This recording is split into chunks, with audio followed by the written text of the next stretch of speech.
Ah, mes petits canards, vous apprêtez à regarder une vidéo qui est une forme de story. En réalité, c'est tiré des stories que je publie parfois sur Instagram. Sur YouTube, j'ai pas la chance de pouvoir les publier de cette manière-là.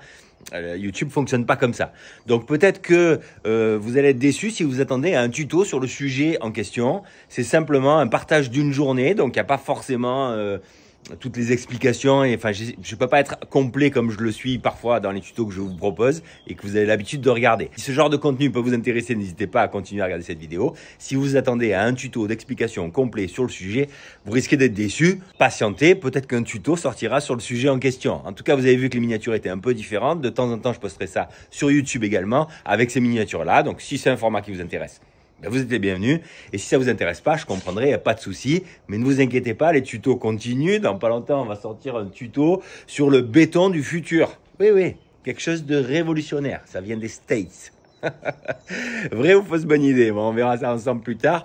Je vous dis à bientôt. Encore merci de votre intérêt. À très vite. 6h du mat avec Vincent. Aujourd'hui, on va travailler pas très loin, à Grenoble.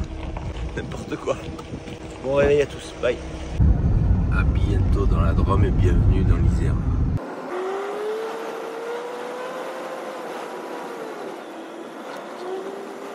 Devant nous, il y a un camion poids lourd, quoi, long. Le châssis, ils n'avaient plus d'acier pour faire le châssis, du coup ils l'ont fait en bois. Et ils voulaient le faire en chaîne au départ pour que ce soit bien rigide. Mais en fait, il n'y avait plus de chaîne, donc ils ont pris du pain. Ils voulaient du pain du Nord, mais il n'y en avait plus non plus. Du coup, ils ont pris du pain des Landes. Regardez comme le châssis est souple.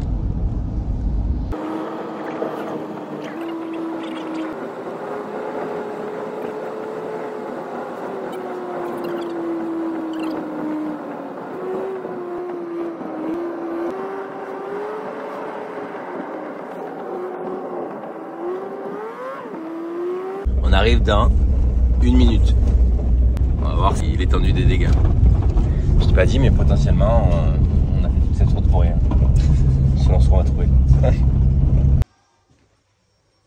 Et en fait, donc quand ça pleut beaucoup, ça coule. Là, la fuite en vrai, elle est là. La fuite en vrai, elle est là. Ouais, hein. Mais l'eau, une fois qu'elle passe sous le revêtement d'étanchéité, elle peut aller n'importe où. Bon, on va examiner tout ça et on va comprendre l'origine du problème.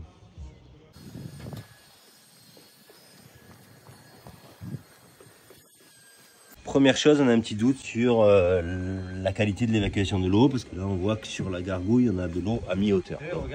Ça, on va faire une trappe au sous-sol pour avoir un visuel de la dalle béton, ce qui va nous permettre de peut-être aussi se faire une petite idée du sens dans lequel arrive l'eau, même si a priori on n'a pas de doute. Mais comme de toute façon, pour refaire le dégât des eaux, il faudra à un moment donné couper le placo. Tant qu'à faire, au moins on a le visuel, on est tranquille. Et là ça remplit, on en reparle dans une demi-heure. Évidemment, on a ça, ce câble, en grosse anomalie. C'est quand l'électricien se dit « Oh, ça va le faire ». Ça c'est un drame, ça. Ce qui est étonnant, c'est que le Starcoat qui est là, cette revente d'étanchéité à froid qui a été rajoutée, là, elle a été faite après le joint silicone. Ça, c'est étonnant. Parce que, en général, le Starcoat, c'est un produit qui utilise des étancheurs. Et un étancheur qui voit ça, il laisse pas ça, normalement. Ça va de soi. En marchant sur les plots, là, je me suis aperçu assez vite qu'il y avait de l'eau sous le complexe d'étanchéité, soit entre le pare-vapeur, l'isolant et la dernière membrane. Il y avait de l'eau parce que quand je marchais dessus, ça fait des vagues. Voilà. Et en fait, elle est bouchée, la sortie. Ça, il nous a fait une petite opération. Ah, il y a un plaquiste marseillais qui est venu faire un faux plafond à Grenoble, c'est bizarre. Ils sont partout, ces plaquistes marseillais ou quoi? C'est pas sympa pour les plaquistes marseillais. Dire ça. Une suspente de faux plafond placo, ça ne s'accroche pas sur un montant placo, hein. Il existe des systèmes de fixation exprès pour ça. Ouais, bon, là, ça coule là. On voit que c'est un peu terreux ou rouillé. Nous, dehors, on a les évacuations qui sont bouchées, là, les deux qui sont là. Bon, coupe la fourrure, range tout ici. On n'en a a priori plus besoin d'être. Bon, là, on a fait l'arrière des deux armoiries, en fait. Regardez, le PVC est descendu avec le temps. Parce qu'en fait, ce terrain s'est sans doute affaissé, en fait. Il s'est affaissé et donc, du coup, il a emporté la gargouille et il a penché vers le bas.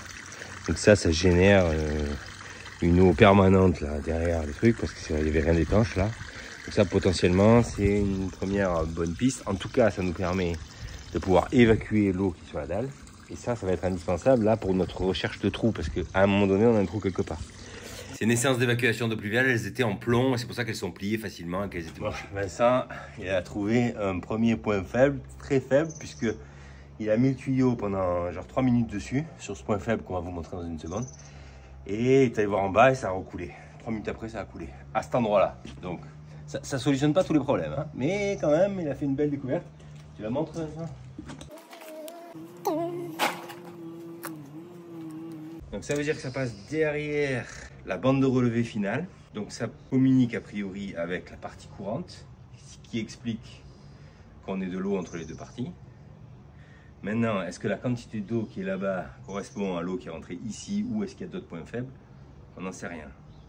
Il n'en demeure pas moins que l'eau qui ruisselle sur la baie vitrée ou sur le volet roulant qui est descendu et qui s'infiltre ici sort à cet endroit-là. Donc c'est quand même une très bonne première découverte. La vraie question, c'est est-ce que c'est la seule fuite? Si c'est la seule fuite, ça veut dire qu'on la répare. On ouvre une trappe au milieu, on aspire l'eau qu'il y a entre l'isolant et le pare-vapeur. Bon, c'est pas l'idéal, mais potentiellement, ça repart pour 10 ans. Soit la fin de la durée de vie théorique de cette étanchéité, qui a 15 ans, pour mémoire. Je croyais qu'on venait travailler sur une étanchéité, moi. Et si j'aurais pris la mini-pelle, hein. Oh, putain. Regardez ce que j'ai trouvé. La même chose que de l'autre côté, mais en pire. Si je tire ça... Voilà, ça c'est queue de renard. Ça c'est de la filasse pour faire le raccord de plomberie. Moi je le laisse sécher et je m'en sers de filasse. Mes raccords de plomberie. Chalumeau détancheur. Parce qu'avec un chalumeau détancheur, on arrive à avoir beaucoup de puissance propane. Là, ce qu'on va faire, c'est qu'on va sécher simplement la zone sur laquelle Vincent va faire une rustine de Starcoat. Starcoat, c'est un produit magique. C'est ça, je vous en parlerai bientôt dans une vidéo. Avec la fibre qui est ici. Tiens, d'ailleurs, là, tu as de la fibre. Là, tu as le vieux rouleau, tu le finiras d'abord. Ouais. Ok. Normalement, tu as du scotch et les pinceaux dedans.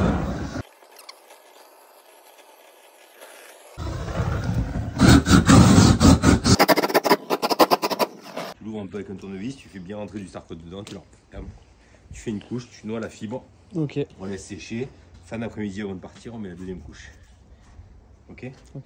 Maintenant, ça va être la partie la plus amusante de la journée. Alors, on a oublié l'aspirateur en partant ce matin, donc du coup, je suis allé racheter un aspirateur. Du coup, je suis chez Lidl. C'est mon côté radégoût. Et là, il y a Vincent qui a eu une idée qui, j'avoue, me fait beaucoup rire. C'est d'essayer d'aspirer 100% de la terrasse avec un aspirateur Parkside. On va voir si ça marche. Donc mon clapet, je vais le faire ici, là, comme ça. Vous allez voir là dans une seconde la quantité d'eau qu'il y avait entre la couche finale de l'étanchéité bitumineuse et le pare-vapeur qui lui est étanche dessous. Cette eau, je pense qu'elle est là depuis très très longtemps. Je pense qu'en fait elle a dû rentrer, à mon avis, par les gargouilles à l'extérieur qui étaient donc qui s'évacuaient plus, donc ça générait de l'eau. Et je pense que c'est re-rentré à cet endroit-là. Mais je pense pas que ce soit cette eau-là qui sortait au sous-sol de temps en temps ces derniers temps là. Je pense que de temps en temps ces derniers temps, l'eau qui sortait au sous-sol, c'était par le trou que vous avez vu tout à l'heure. Donc je serais pas surpris que là les clients me rappellent en me disant, écoutez, ce que vous avez fait c'est bien, ça a suffi, est-ce qu'on ait plus d'eau au sous-sol? Néanmoins, il y a quand même toujours le problème de cet isolant qui est gorgé d'eau, parce que du coup il est plus du tout efficace en tant que tel. Et donc pour moi, il faut sans doute passer par la case réfection de tout ça. Par ailleurs, il n'y a que 40 mm d'isolant et selon moi, c'est plus assez aujourd'hui en termes d'efficacité thermique. S'il y a des étancheurs qui regardent cette vidéo, j'aimerais bien avoir leur avis sur la question. Et sinon, j'espère que ça vous aura intéressé. Le rebouchage du clapet que j'ai réalisé, je le fais en fait avec un rouleau de bande de relevée. C'est ce qu'on achète chez les fournisseurs de spécialistes de produits bitumineux pour l'étanchéité de la terrasse. C'est une bande de relevée. Voilà. Allez, dernière rustine, on a encore aspiré par ce trou-là. Bon, malheureusement, c'est toujours humide derrière. Mais bon, là au moins, on sera hors d'eau. C'était le but. Je chauffe le bout de la truelle. Je vais attraper ma rustine. C'est un peu l'équivalent d'un gousset, ça, en termes d'étanchéité. Les goussets, c'est des petites pièces comme ça qu'on met dans les angles des terrasses. Je fais chauffer ma pièce.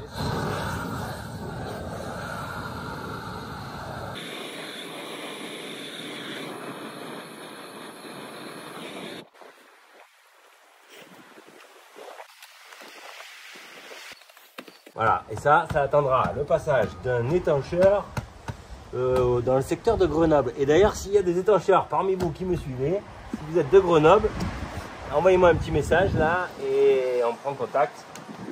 Parce que c'est loin de chez moi. J'aurais bien aimé faire une toiture terrasse. Parce que ça fait longtemps que sur YouTube je veux publier une vidéo là-dessus. Et là c'est très loin de chez moi.